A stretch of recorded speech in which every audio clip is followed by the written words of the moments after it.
queria inicialmente agradecer ao convite da GE e dar a velha casa. Eu estava vendo esse processo de renovação que a GE estava passando. Estava relembrando uma coisa que eu acho que aqui, só o Fischer e a Silva, que são daquele tempo,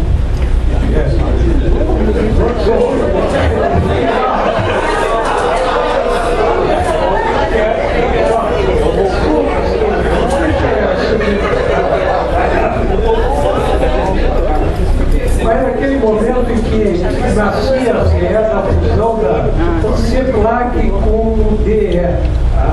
E eu me lembro que naquele tempo as pessoas novas que estavam entrando achavam que o pessoal da antiga DE não sabiam grande coisa e que os que estavam chegando aqui sabiam tudo. Tá? Então, o tempo me ensinou que, primeiro, provavelmente os velhinhos sabiam muito mais do que a gente imaginava. Segundo lugar, o que nós sabíamos era muito menos do que a gente pensava em termos de importância. Então, os que estão chegando, não subestimem os que estão aí há mais tempo, nem superestimem o seu conhecimento. Tá? Isso é a minha reflexão assim, inicial. Queria parabenizar a FEA pela iniciativa do lançamento do livro eletrônico. Eu conheço os 3 autores que foram destacados, todos nós conhecemos. O Ian é uma pessoa da primeira linha, o Jair também. Eu acho que a FEA está de parabéns. Bom, então vamos ao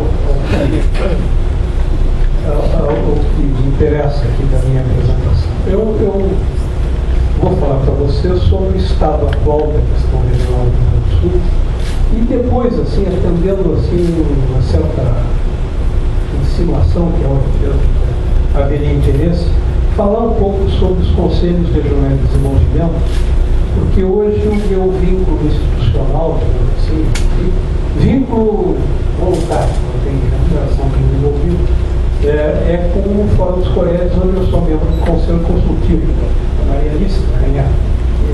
O Conselho Consultivo está um terço aqui nessa terra. Tá? E os Coréis são um ativo institucional importante que o Rio Grande do Sul tem, poucos outros estados têm algo que se comparem, e tem uma incidência importante no debate da temática regional e principalmente na preocupação, na possibilidade de manter o tema da questão regional numa posição elevada na agenda do debate público. Tá? Então, vamos em frente. Tá? Posso controlar daqui, né? Eu queria mostrar para vocês aqui, para dar uma panorâmica, vários aqui já conhecem parte desse material. Como eu estava dizendo para a Maria Alice, a minha cartola não sai coisa do alto, coisa já sai para pegá-la, reumatismo e tudo, mas enfim, vamos lá. Os que já conhecem, eu peço desculpa, os que não conhecem, tentando ver assim uma grande, vamos ver uma imagem panorâmica da evolução das desigualdades regionais do Rio Grande do Sul, e pegando uma linha de tempo assim que remonta até a década de 40 para algumas reais, década de 20 para outras. Vamos considerar 3 grandes regiões. Por que 3 grandes regiões? Porque há um problema de compatibilizar informações ao longo do tempo, e para essas 3 grandes regiões isso é possível. Nos anos 80, o Alonso e eu fizemos aqui um trabalho com outros colegas, que era a identificação de áreas estatisticamente comparáveis, aqui uma aplicação da técnica. Bom, então vamos ver aqui algumas variáveis. Tá? Participação das regiões do PIB. Aqui.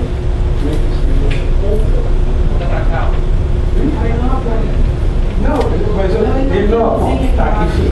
Então vamos lá. Nordeste, Norte e Sul. Tá? Essas 3 regiões, elas podem ser associadas à formação histórica. Por quê? Sul é a área da grande propriedade, primeiro território ocupado no Rio Grande do Sul, século XVIII, primeira metade do século XIX, a configuração da estrutura fundiária se completa nesse período. E nesse período em que esse sul se configura, este norte aqui, tirando Porto Alegre e algumas áreas adjacentes, era mato. Tá? E a ocupação disso aqui, também aqui nos campos de Rio da Serra tinha uma ocupação pecuária, Esta configuração atual desta grande região, ela começa com o processo da imigração europeia. Começa com São Leopoldo, depois se expande para o interior. Então a gente pode dizer que nas décadas finais do século XIX, a gente tem dois governos, tem o norte e o sul. Só que ao longo do século XX, esta região, principalmente este eixo aqui, depois espalha um pouco, se industrializa. Então, essas três regiões têm algum grau de correspondência com a formação histórica do território do Rio Grande do Sul. Então, vamos ver como é que evolui a participação dessas regiões no PIB, na PIB industrial e na população do Rio Grande do Sul.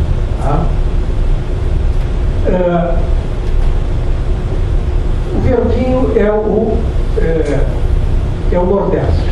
Vocês veem que cresce substancialmente a participação. Eu não vou com dado mais atual, já tem estimativa mais recente. Cresce substancialmente. E o Sul, que em 39 ainda era maior a participação do PIB, hoje tem uma participação que está da ordem de menos da metade da participação que tinha lá em. E o Norte tem um declínio assim, inicial, mas não tão assentado quanto o Sul. Vamos ver aqui nas indústrias, vocês veem que 70% em torno dele é a região do Nordeste. O Sul, mais uma vez, ele tinha a participação atual do Sul está na ordem de 1/3 que foi na década de 40. O que a gente observa aqui a partir da década de 90? Um lento processo de desconcentração, principalmente a partir da desconcentração de eixos que se interiorizam na direção norte, a partir da Serra em direção oeste, da região metropolitana em direção norte. E aqui a gente vê como é que essa dinâmica se reflete na demografia do Rio Grande do Sul. Então, essas três grandes regiões, hoje, nós estamos caminhando para algo assim como 2/3 da população do Rio Grande do Sul está naquela região modesta que eu falei para vocês.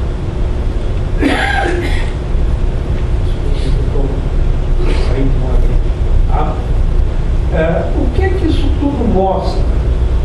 Que o padrão de crescimento da economia do Rio Grande do Sul ele tem sido muito dominado por economias de aglomeração, principalmente que afetam as atividades industriais e serviços.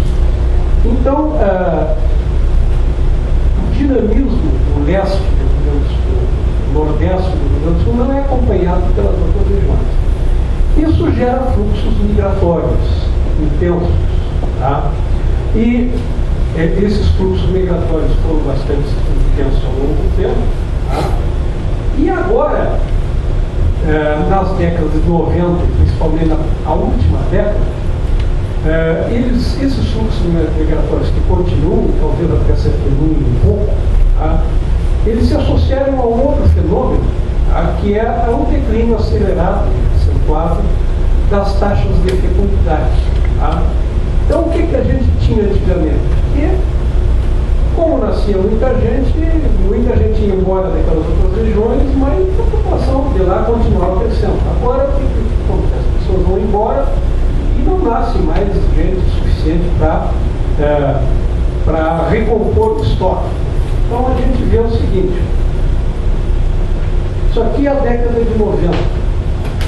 Regiões com crescimento demográfico acima da média do Estado e provavelmente regiões receptoras de imigrantes.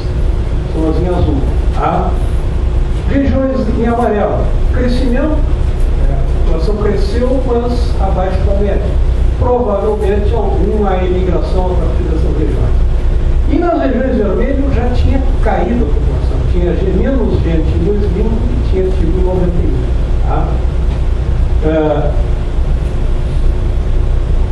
Na primeira década do novo milênio, se acentua o declínio da taxa de fecundidade, continua a imigração.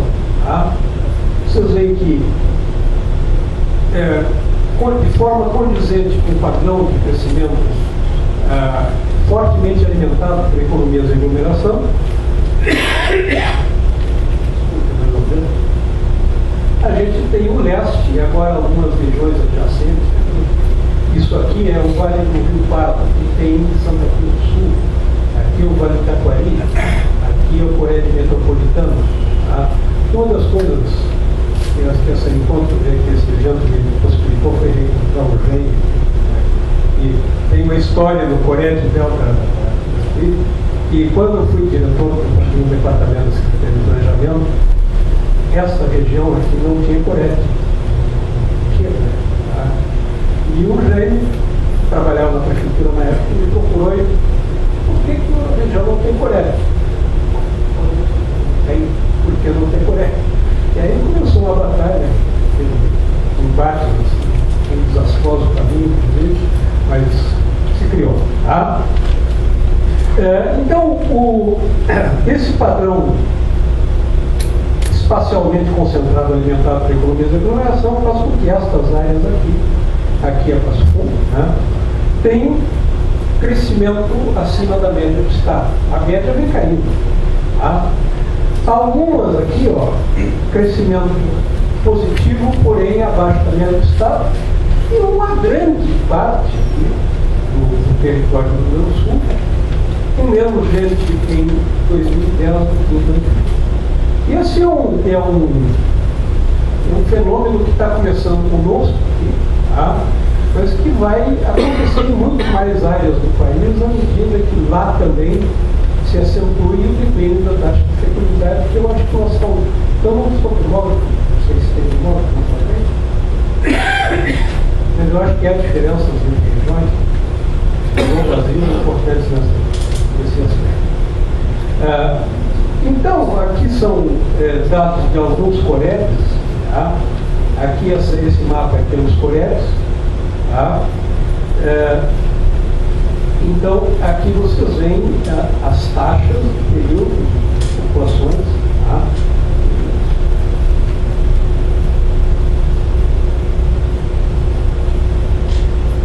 E aqui vocês veem, nosso mapinha aqui, tá? A evolução da população segundo municípios no Brasil em 2000 e 2010. Tá? Vocês podem ver que isso que nós estamos falando acontece em partes do Paraná, partes do oeste de Santa Catarina, boa parte do Rio Grande do Sul, e tem alguns pontos espalhados pelo território brasileiro. A minha expectativa é que o mapa 2010-2020 tá, vai mostrar isso muito mais acentuadamente. Tá?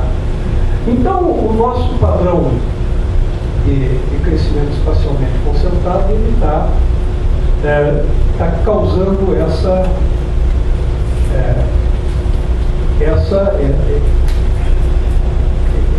situação. Né?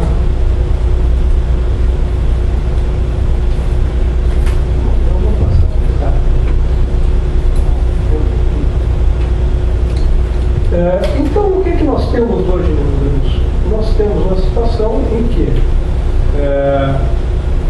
partes do interior estão em declínio populacional, tem crescimento econômico, mas é um tipo de crescimento econômico que não cria oportunidades, empregos e oportunidades em número suficiente para assegurar, vamos dizer, segurar a população.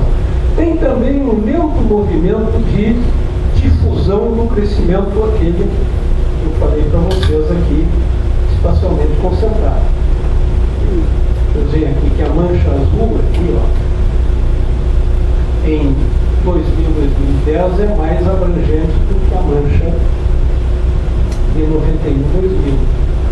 Ou seja, há um certo espalhamento desse padrão concentrado.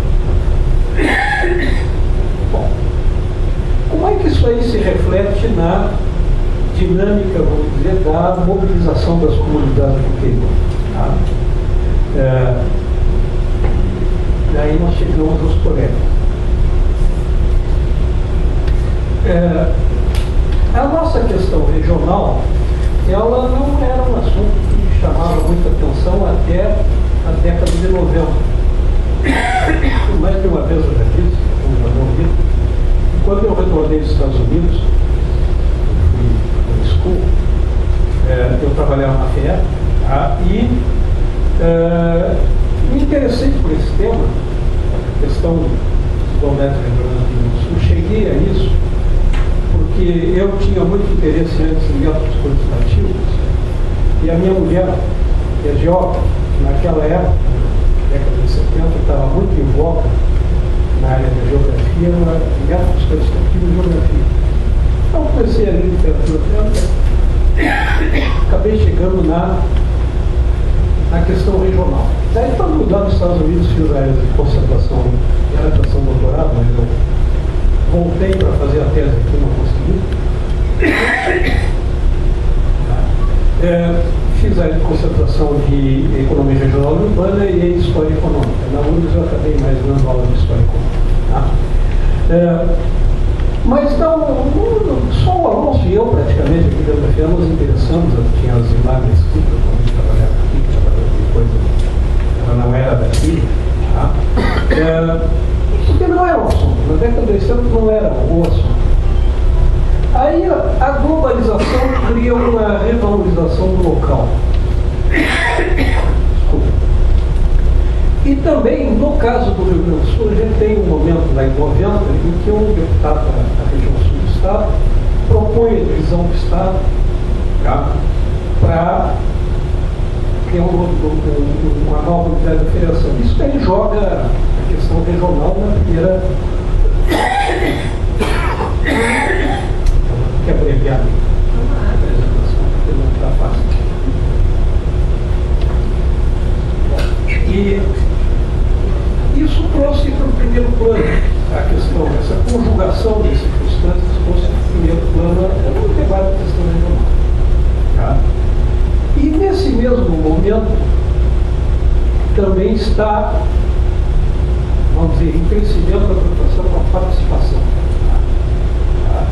E se cria no governo do Estado, o governador era Colares, a Maria Alice era responsável dessa área do governo.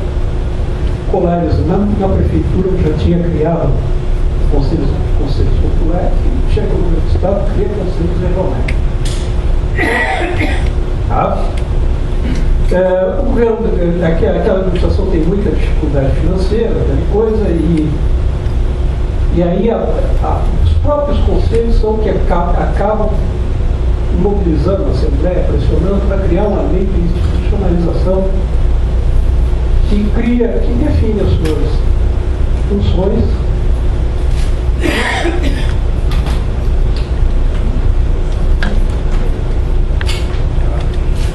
tem uma série de informações aqui, que são texto da lei.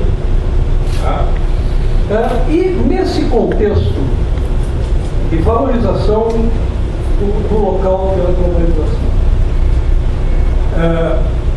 também o debate metade-sul, Estado de Piratini, ele se debilita com o passar do tempo, mas fica esse pano de fundo aqui de regiões um pouco de grandeza, regiões de grandeza população,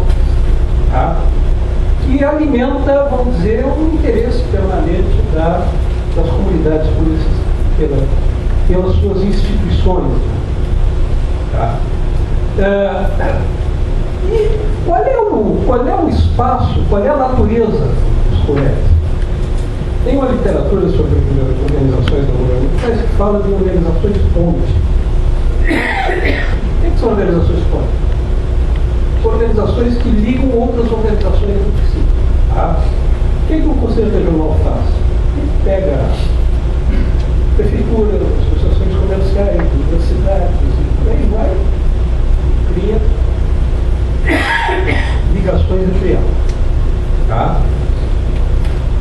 E também a literatura internacional sobre desenvolvimento regional, estudos da OECD sobre globalização e economias locais, começa a preconizar um papel para esse tipo de organização na mobilização comercial local, influenciar as agendas públicas, tudo. Isso nos leva a institucionalização estadual, eram 20, tem 28, não está ligado, errado por ali. As instâncias dos colégios, isso aqui, enfim, eu já disse para vocês. Como é que eles se articulam? Eles se articulam através do fórum. O fórum tem um conselho consultivo, o fórum constituído pelos presidentes e dos seus representantes. Há encontros anuais de planejamento da atuação. Há publicações. Em todos os anos eleitorais do governo do Estado, os colégios não ficam folheto com propostas, publicações. Há uma declaração de princípios que deve pautar o trabalho dos colégios, e entre esses princípios está o não alinhamento com nenhum tipo de força política. Todo mundo que está lá, várias sessões, eu me considero das sessões que eu não tenho nenhum tipo de relação partidária, todo mundo tem algum tipo de conexão partidária, mas o que acontece? Lá dentro é o espaço onde isso aí tem que ser devidamente colocado à marca. Isso é princípio. E o que é que eles têm feito, os colegas? Tem participado da elaboração dos orçamentos anuais e plurianuais, que têm sido feitos de forma participativa ao longo do tempo, plurianuais já 4 edições plurianuais. As consultas populares, o orçamento participativo estadual, naquele período lá, elaboram planos regionais. Claro, os planos regionais que vocês forneceram, às vezes vocês vão achar que é muito mais uma lista de expectativas, mas enfim, fazendo o que se aprende a fazer, eu acho. A crítica é pertinente, mas é um esforço importante. Participam de ações de planejamento do governo do Estado, foram parceiros do governo do Estado no longo de 2015 e outras iniciativas. E tem colaborado em programas do Ministério da Integração Nacional. O Ministério da Integração tem estado empenhado, uma década e meia, assim, em reformar a política regional brasileira. E, como parte das reformas, criou uns programas de mesorregiões. O Rio Grande do Sul tem 2 mesorregiões, onde os colégios são os grandes articuladores dos fóruns das mesorregiões. Inclusive, agora, na semana passada, foi onde eu podia saber, houve um fórum estadual da Conferência Nacional de Desenvolvimento Regional para tentar dar novo impulso a esse processo de reforma. Foi articulado e organizado aqui pela Secretaria de Planejamento, Alma, mas isso faz parte de uma conferência nacional que vai agora a próxima etapa do fim do mês, é uma conferência da região sul. Os colégios de 20 delegados elegeram 9, através das várias participações ali.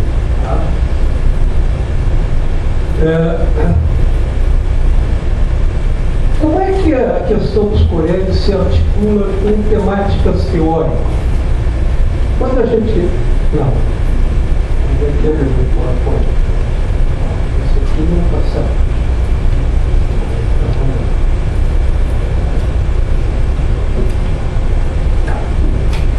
Ficou fora da... Quando a gente trata de colégios, a gente está tratando de questões que é teorização, questão regional. Também agora, uma delas é a institucionalização de regiões. Como é que surgem regiões? Região não é eu chegar no meu computador, pegar o município, juntar arbitrariamente e dizer isso aqui é uma região. Região tem alguma correspondência com as formas como se articulam e organizam as redes sociais do território.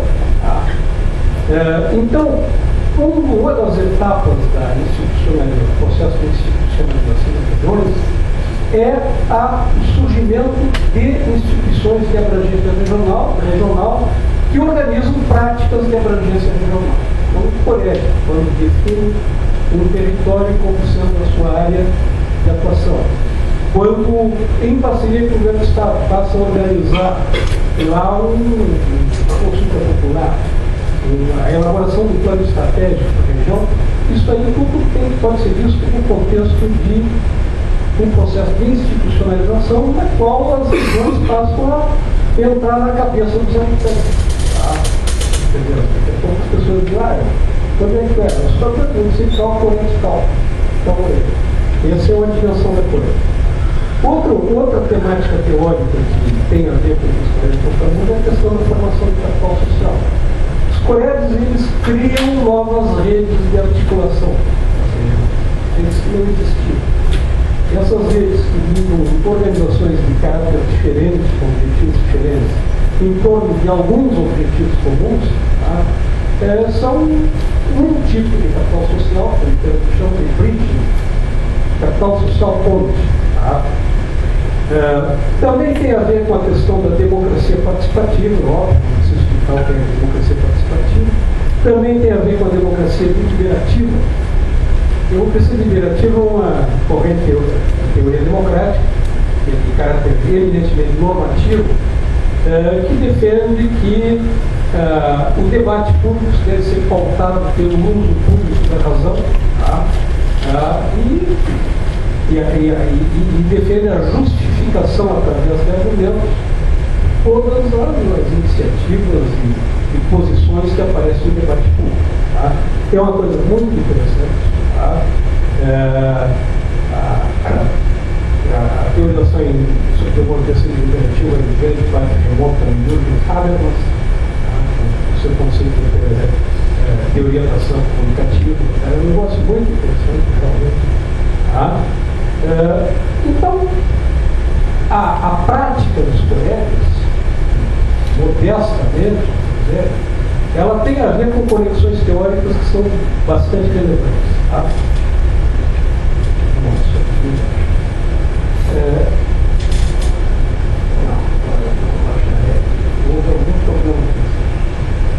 Quando eu falei das consultas populares, tá?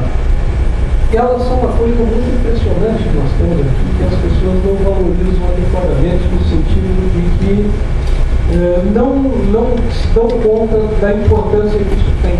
Tá? Eu queria mostrar para vocês o seguinte: isso aqui é o quadro da votação na consulta popular de 2010. Eu não tenho ainda os dados da 2011. Não é que eu não tenho, eles estão aí, mas eu não os trabalhei. Tá? Vocês veem, nos municípios do Rio Grande do Sul, que tem menos de 5 mil habitantes, 30% dos eleitores votam. Tá? De 5 a 10 mil, 24% dos eleitores, né, dos habitantes. Tá? 19% e vai caindo. Tá? Nos grandes centros aí é uma fração de 20%. Tá? Não, você não dizer qual. Isso não é grande coisa, 15% da população total do Estado, isso não é nada. Né? Agora vamos fazer uma comparação internacional. Isso aqui é um gráfico. Porque no Brasil o voto é obrigatório. Né? Podia estar odiando ter que votar, mas eu tenho que votar, porque senão tem problemas para não ter votado. Tá?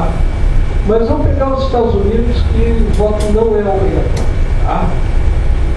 A linha azul são participantes, quantos votaram em eleições legislativas que coincidiam com eleições.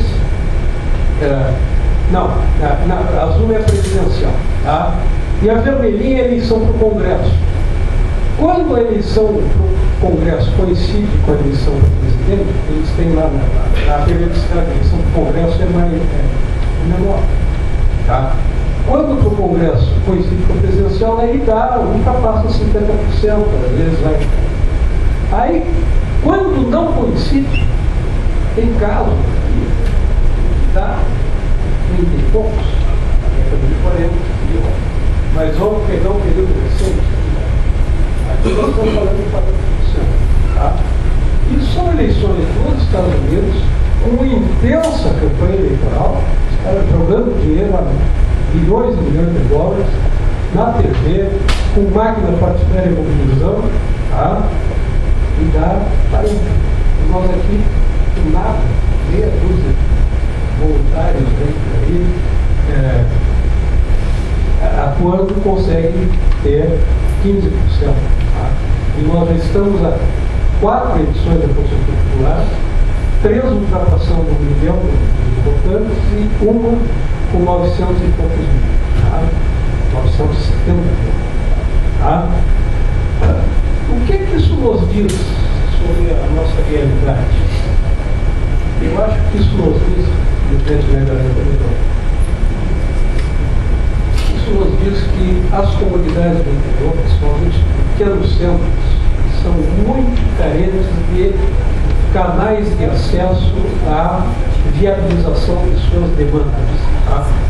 Então, vocês veem ali que as pequenas localidades têm uma intensa mobilização para conseguir coisas pequenas, porque os volumes de recursos disponibilizados para a consulta popular são baixos e o grau de execução, historicamente, é bem aquém do desejado. Tá? Então, o que eu tiro desse quadro todo, assim, quer dizer, nós temos uma questão de padrão concentrado de crescimento do Rio Grande do Sul, que viabiliza o interesse, principalmente no interior, pela atuação dos CONEPs. Tá?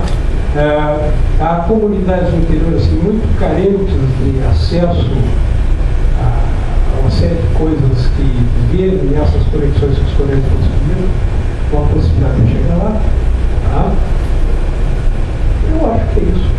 Tá? Ou depois eu estou à disposição de vocês para alguma outra coisa.